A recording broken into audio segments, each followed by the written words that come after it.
In the world of virology, there is a term that keeps scientists up at night: antigenic drift. It is the process where a virus slowly changes its disguise until your immune system can no longer recognize it. As we close out 2025, that process has just reached a breaking point. A new variant of influenza, known as Subclade K J.2.4.1, has effectively drifted away from the 2025 to 2026 vaccine. It's now dominating 90% of cases in the US and Europe, fueling an early and aggressive winter surge. Today, we are going deep into the genetic code to understand why this isn't just the flu. It's a masterclass in viral evolution.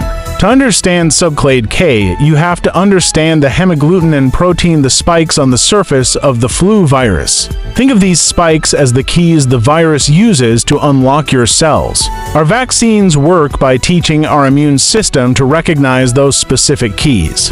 But Subclade K has changed the teeth on its key. Specifically, it has accumulated 10 new mutations in the hemagglutinin gene. These mutations are concentrated at cluster transition sites like 135, 158, and 189. One of the most significant is the T135K mutation, which essentially adds a sugar molecule that acts like a physical shield, hiding the virus from your antibodies. This is why scientists call it a genetic mismatch for the current vaccine. Subclade K didn't appear out of thin air. We saw its rehearsal in the Southern Hemisphere earlier this year. Australia and New Zealand experienced unusually long and intense seasons extending into November 2025. In Australia alone, they recorded a record for 157,906 cases. When researchers at the WHO Collaborating Centre in Melbourne sequenced these viruses, they realized they were dealing with a variant that was antigenically distinct from the AE Croatia 10136RV 2023 strain used in the vaccine.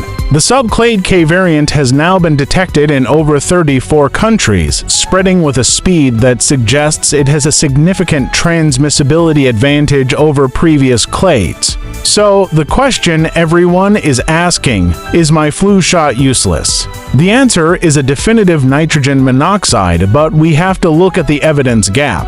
Early real-world data from the UK, which hit its peak earlier this month, shows a fascinating split. For preventing mild illness or doctor visits, the vaccine is only about 32 to 39% effective in adults. That's lower than we'd like. However, and this is the part that saves lives, it remains 72 to 75% effective at preventing hospitalization and death, especially in children. Why the difference? Because while the Subclade K mutations help the virus enter your cells more easily, your vaccine-primed T-cells still recognize the internal machinery of the virus. They might not stop the break-in, but they are incredibly good at stopping the house from burning down. Subclade K is a reminder that the war against influenza is a chess match, and the virus just made a very clever move.